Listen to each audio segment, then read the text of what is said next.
Welcome back to Daytime Ottawa. So many fantastic organizations here in our city that step up throughout the year. In particular, this organization steps up a couple of times a year, and their Christmas Exchange program is so very important to so many members here in our community. I'm joined by the Executive Director of the Caring and Sharing Exchange, Cindy Smith. Cindy, welcome. Great to have you back here. Thanks for having me. Let's talk a little bit, first of all, about the Caring and Sharing Exchange. Sure. Been around a long, long time. As I said, this is one of the things that you do throughout the year, That's right. We actually started in 1915. I wasn't there then, by the way, just so we're clear. Started as part of the Ottawa Welfare Bureau as a way to bring people that need help together with people that can help.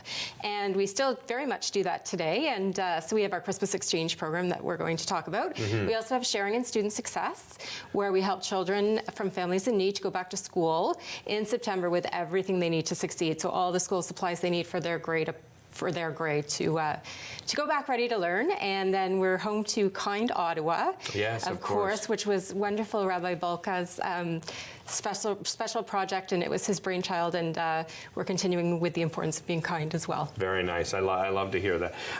The Christmas Exchange. Yes. Let's talk about need in the community. You've seen that grow throughout each year, haven't you? We have. As a matter of fact, to this date, as of this morning, we have over 6,000 families on our list so far, representing almost 18,000 people. Wow. That's actually 32% of an increase over this time last year. Really? So it's growing.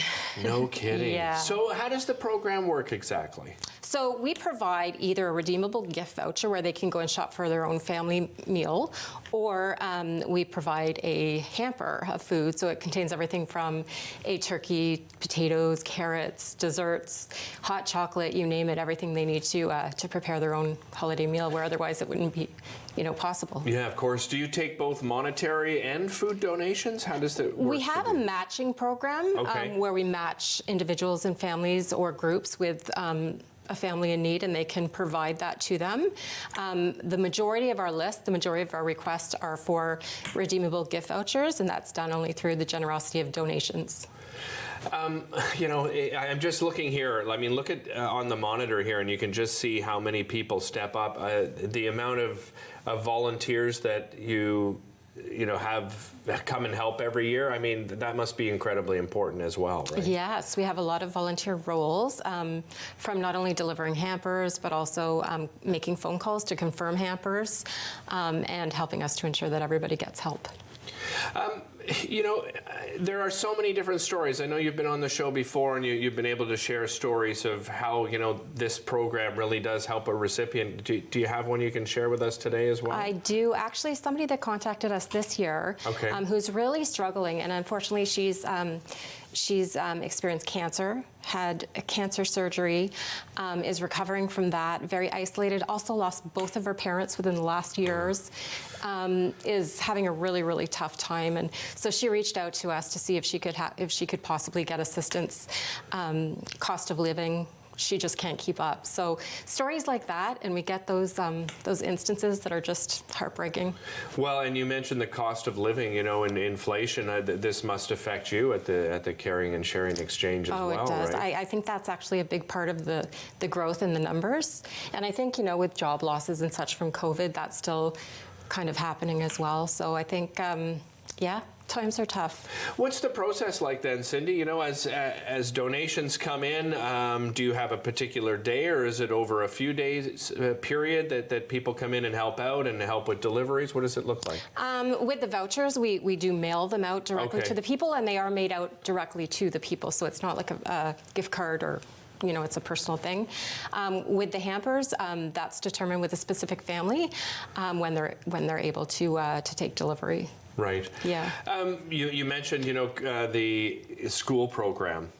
Tell me about the numbers and the success that you had this past September. So we were almost 3,500 students this year. Wow. Again, seeing increases every year. We're actually working on a plan to expand that program. I'm hoping to be able to help even more children in the coming years. So, what's the plan? What does that plan look like?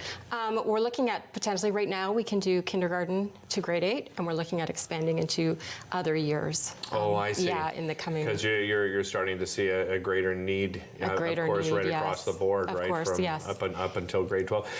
You've been with the program for how long now?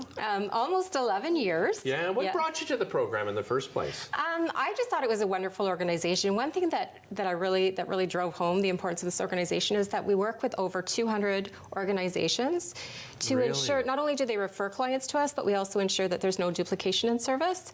And this we call our coordination service, which has actually saved the community over $3 million over the last 10 years. So how does that work?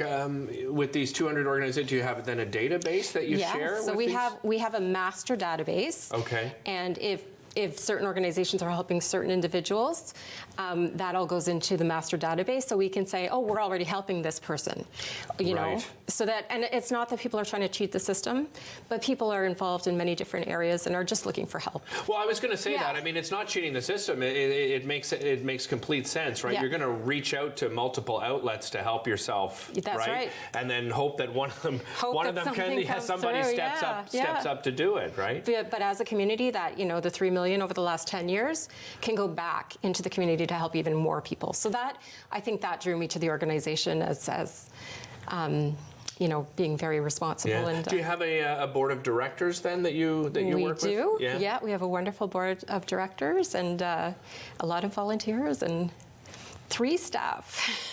Wow. Yeah. I mean, everything, like each year that you're able to do this and put it together, I know that you're so proud of your team, but yes. proud of this community, right? Absolutely. I mean, this community has stepped up each and every year since the beginning. It's incredible. 1915?